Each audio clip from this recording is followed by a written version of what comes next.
appreciate everybody who's come out. I see some familiar faces. Does everybody have one of these? I don't know. I'm just here for some information. Yeah, you're here for information.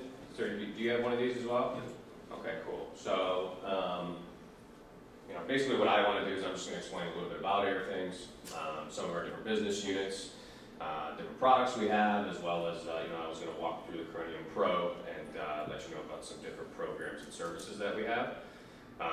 This could be, more conversational since you all, do have the devices. If you have any questions about the dashboard or, how to use the app, feel free to shout them out, okay? Real quick, just a little bit about Airthings. Established in 2008. We are a global tech company headquartered in Oslo, Norway, led by a team of visionaries, engineers, scientists that all have the common goal in mind, which is to educate on the prevalence of radon as well as other indoor air contaminants, and really come up with solutions for homeowners and consumers to help them stay healthy. Right. So we're split up into 3 different business units here. So we have our consumer side of things, which has a portfolio of products for homeowners that test from anything from radon, CO2, TVOCs, temperature, humidity, particle matter. We have virus risk indicators. We have mold risk indicators. Just to name a few. And then our B2B division, the business side, they specialize in equipping offices and commercial buildings and schools and libraries and things of that nature with an ecosystem of monitors that a building manager can then go room by room and break down what its air quality levels are like, whether it's CO2 or particle matter, if he's wondering, and kind of manage them there. And then our professional division, which is why everybody is here, I assume, which manufactures the Corinium Pro. Do you have a Corinium Pro as well? You do, right? James? No, we don't, but Okay. we have equivalent systems. Right, yeah, we talked yesterday.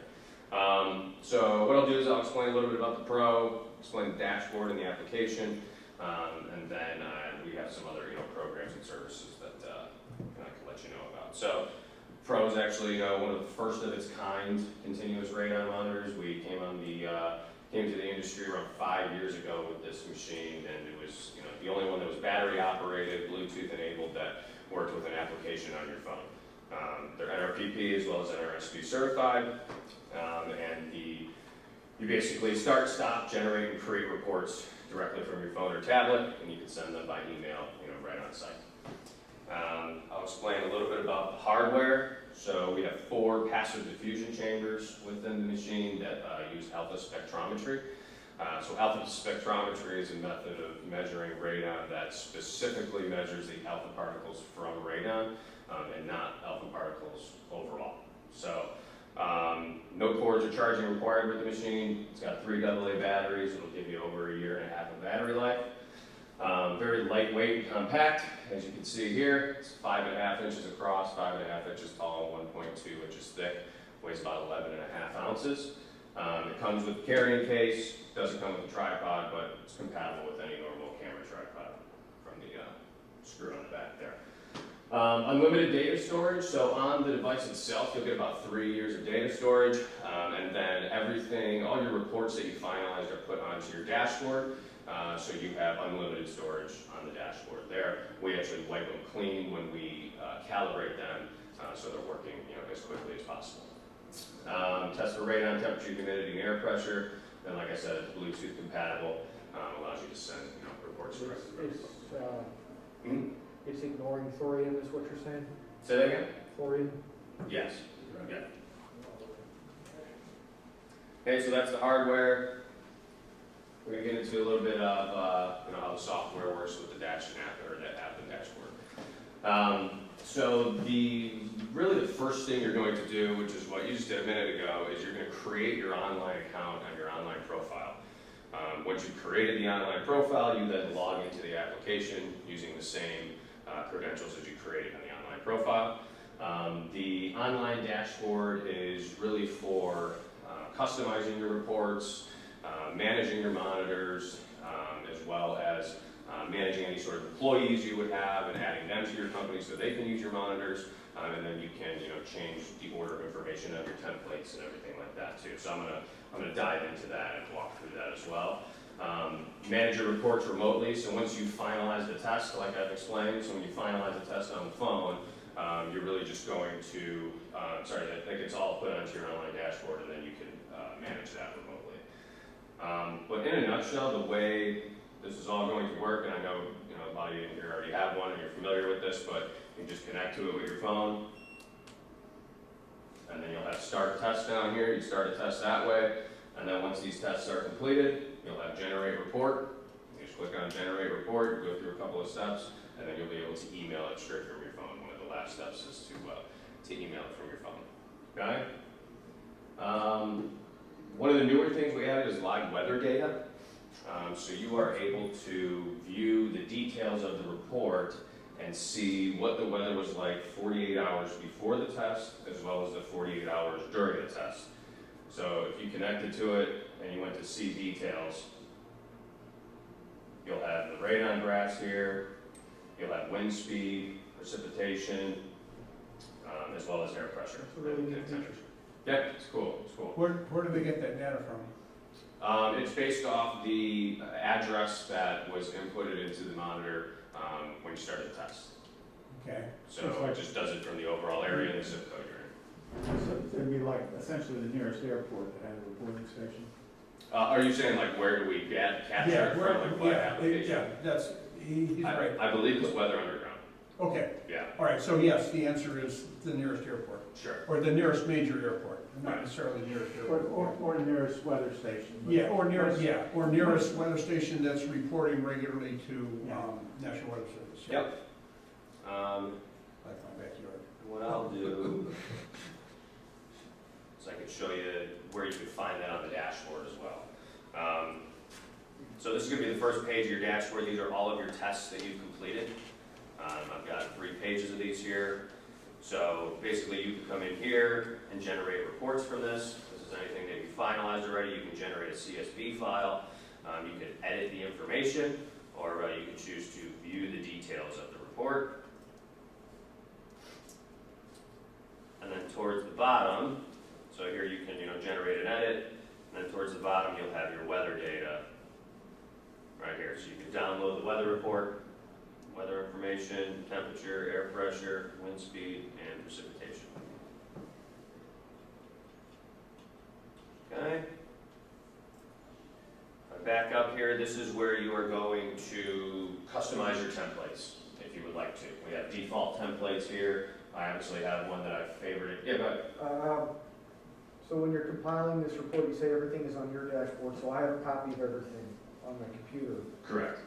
But it is what's on my computer automatically what gets submitted to my client, or can I edit that so they get something different? Yeah, for Because a sure. lot of times, I'm not gonna wanna send them all that information because it's just too much, Yeah. and I don't wanna have those So conversations. basically, like whatever test so these are all tests, right? These are all the tests I've done. Whatever tests you have on here, I mean, you can go in and edit the information on the test specifically. So if I just wanna send them the radon information, but I wanna keep everything else from my own records, I can do that. Exactly, yeah. So you could actually come in here, and if you wanted to create a template that just had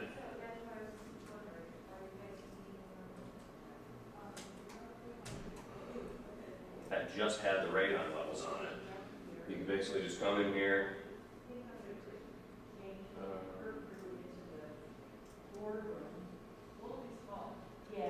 Measurement summary, save, and then if you preview it, this is what it would look like. Okay?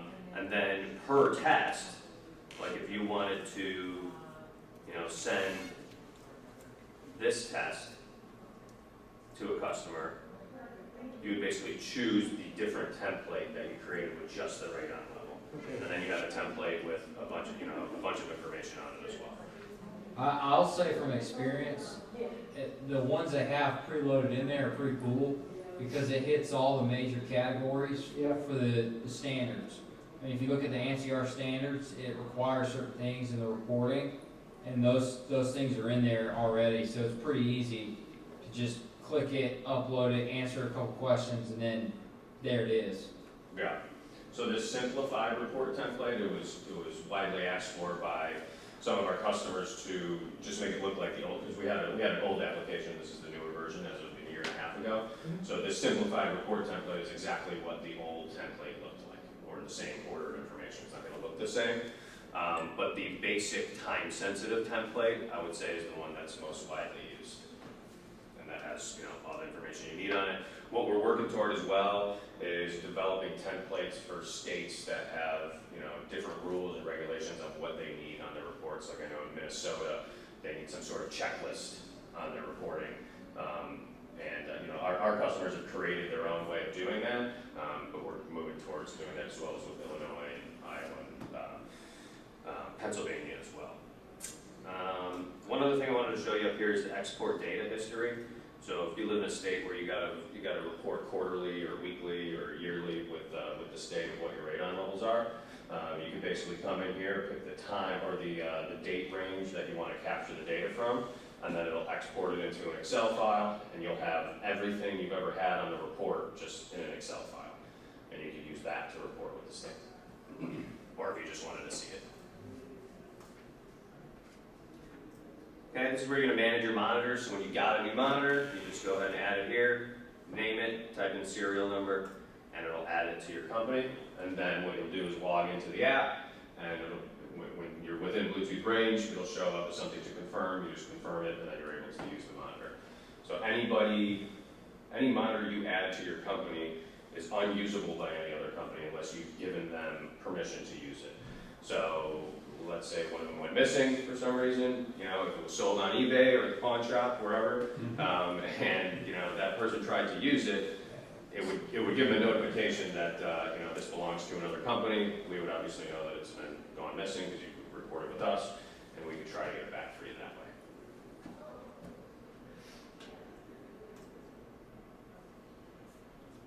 So this is your user management page. This is where you can invite other employees that you work with to your company. You add them, and then they're able to, all they'll need to do, since you would be the manager, is use the application. So they don't really need to look at the dashboard. You can give them access to do it if you want, but really all they'll need to do is accept the invitation through the app and then log in, and then they're able to use the monitor. Anything that's added to your company. Okay, company profile. This is where you name your company. You'll add your logo here. You could add your certifications here that print off on the report. You can choose to include the certification or not include the certification. It's really just at your discrepancy, whatever you'd like to do. So this settings page is pretty cool. So you could set default values. So when I start a test,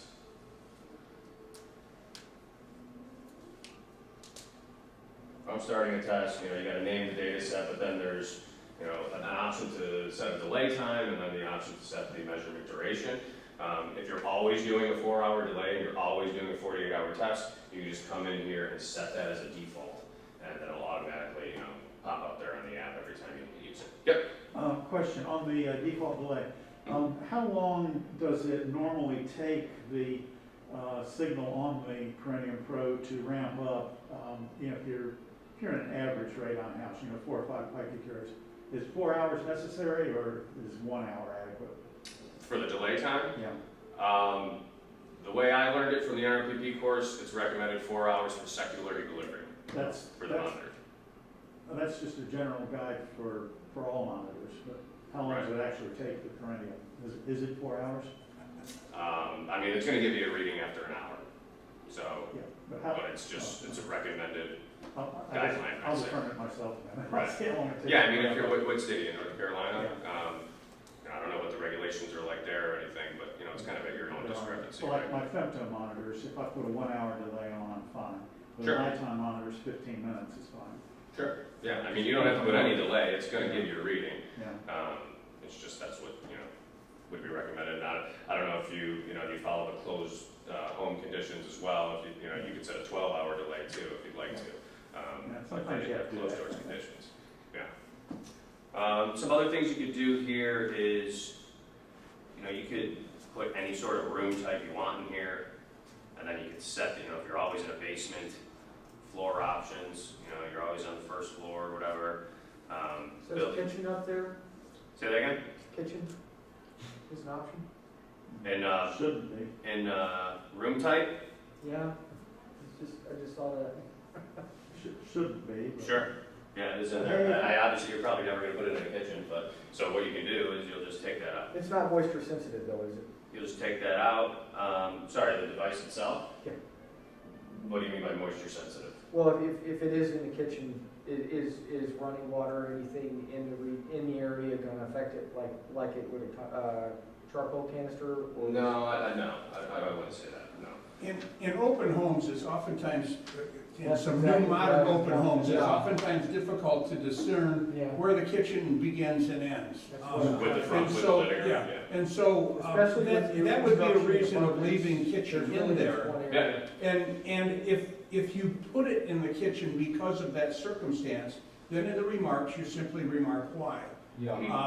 And, you know, in that case, it's not likely the report's gonna be rejected for putting it in the kitchen. But if you just said kitchen, and you had other opportunities, and you had no other explanation, I could understand why somebody may reject the report, because that would be the case. It But- should be. But it's, Do that. but I think it's a good idea to have kitchen there, because sometimes That's that's all an we have. alternative that we have, that there's no better alternative. sure. Good, that's Okay, good. I'll shut up. Yeah, no, please. No, that's a good No, point. like- No, I conversational. have used that before because these newer built homes with the Yeah. open floor concept, I mean, Absolutely. there's no other, the whole first floor is completely open. And Yeah, seemingly part of the kitchen. Yeah, where do you Yeah. distinguish living room, kitchen, where does one begin and the other end? Exactly. Yeah. Absolutely. Yeah, no, that's a good point. But, like I said, call out the deviation from protocol. I Sure. deviated here because of X, Y, Z. Yeah, So I think you- I don't want to imply you can do anything you want to in a report as long as you explain it, but that's kind of true. Right, right. If you have solid justification for it, it works. Okay. Yeah, and you have an option on here to obviously add notes when the test is on. You gotta, make sure you have it in your template, right, if you're gonna put the notes on there. But I think we get the picture here, you got ventilation options, mitigation systems, foundation type, all that good stuff, and then you just need to save it when you're done to make sure that stays your default And values. speaking of pictures, is there an opportunity to put photograph? Yeah, absolutely. Okay. So, in your report template, it would just be a block that you would add here. Cool. Okay. So I got the photos at the end here. I mean, you could put them up here before the radon summary, you could put them at the top. You could always change the order of information of these as you please. Yeah, if I'm dropping those in new construction, I want a picture of, I put this expensive piece of equipment right there, here's my documentation of it, pay me, it's missing. Yeah. Yeah. So this is another cool thing I wanted to point out is the dynamic paragraphs. So this is going to be something that, when you generate the report, you're going to choose a dynamic paragraph based off what your radon levels are. So I just have here above 4 and below 4. We have different templates that have, above 2, lower than 4, below 2, but, over 0. And then it will print out the EPA recommendation of, what the homeowner should do based off what you chose as your dynamic paragraph. Well, you could really make these dynamic paragraphs anything. It doesn't have to be, and you could add as many of them in as you would like. So if I wanted to add another dynamic paragraph, you would just name it, and then, I don't know if there's repetitive information that you guys put on reports and things of that nature, you can choose them. Basically, it'll give you another option to choose another dynamic paragraph the more you have in there. Okay. Then lastly, this is our affiliate program. I know this is kind of a common theme right now, but basically the consumer devices I was describing earlier, you can earn commission on these. You can create your discount code that would give you 10%, you give your customer 10% off, you 25% commission. We also have wholesale options to carry them for 30% off. All right. And you do all the calibration yourselves? Correct. Yeah. How much do y'all charge So it's for that? it's For one. calibration and certification? Yep, it's $154, Huh? and then for every monitor you calibrate over 1, you'll get $10 off. So calibrate 5 of them, you'll get $40 discount. The rest of them will be $144. Does that include return shipping? That includes return shipping. Does not include shipping there. That includes return shipping back in. So I explained a little bit about the affiliate, and just some additional offerings here. So calibration, we also offer certification courses. So we are NRPP, NRSP certified courses. Device specific. Device specific, yeah, we have a device specific course that will take the place of your proficiency test. If it's on your second proficiency test, you have to do it the first time. Rental options, so we've got weekly as well as monthly rental options. The reason we went with weekly more recently is, there's some new regulation coming. I know HUD does a lot of multifamily testing. We're trying to move into that space so that we can, supply a lot of these at one time, and you're not stuck with them for a month, or if they didn't want to purchase it, it's obviously I think the best option for these is for retesting. Yeah. You could actually leave these behind, Yep. and, they could be deployed immediately after the bad test result comes back, and then Right. you're not having to make that next trip down there to pick it up, because you've already got your result. Yeah. And that's why I was asking, could you exclude that other data on the HUD report? Because all they want to see is the radon level, they want to see the rest. Yep, that's perfect. Yeah, you can do that for sure. That's just done through the template. We've got different volume discounts. So for the show, we have it's $9.99 for one of them, and then anything over one would be $8.99. But normally they're $1,300, and then we have different volume discounts. At 2 to 4, it's $100 off. 5 to 9 would be $200 off. Anything over, and 10 and over would be $300 off. It'd be $9.99. Extended warranties. The monitors are good, warranty for an entire year. You have an option to purchase an extended warranty for $99. Extend that year. You could do it at calibration. You could do it before calibration. You can purchase some years in advance, whatever you would like to do. But if they were outside of warranty and anything ever happened to them, you're not going to pay full price for them. We replace them for $300 to $500. And then online phone and support. So we have a support number. If you ever have any issues or need help, you can give me a call. But that would be our support line as well. And then this is the promotion. Do we have any questions? Can you go back real quick, just Yeah. that support line number? Yep.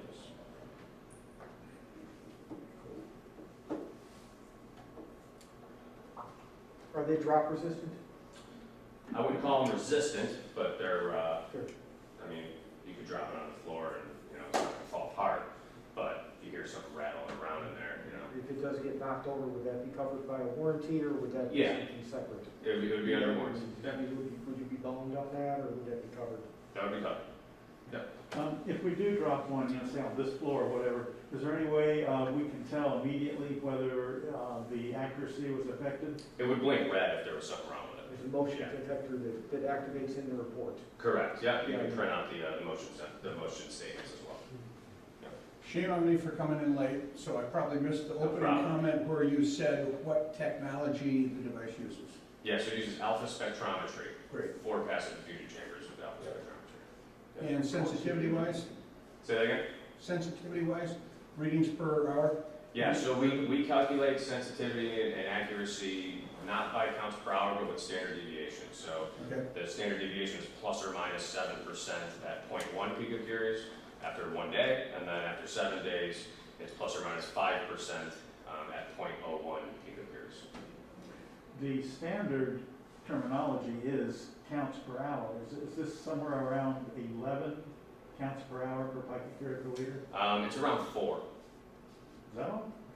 Yeah. Per The per graph cylinder, right? looks a lot Right. better than that. Yeah, so it's 4 times 4, so you're getting 16 readings per Oh, hour oh, that you're okay. getting. 4 times 4. Per unit. Right. Okay. But that's the reason, not the reason, but we like to talk about what alpha spectrometry is and how you are, getting an HD view based off what the alpha particles are coming from straight from radon versus counts per hour, which takes into factors of every alpha particle, that's out there, right? So, just a little bit different. Well, counts per hour of the target energies. Right. That's the way everyone else does it. We like to be different. Any other questions? Like to be different because we are. Yeah. The Norwegians, man, we're Norwegian. That's right. Well, I appreciate everybody coming by. We're at booth booth 21. Stop by, say hi. I've got some, materials and handouts and things like that. Thank you. Yeah, thank you. Yeah, please do. Very good.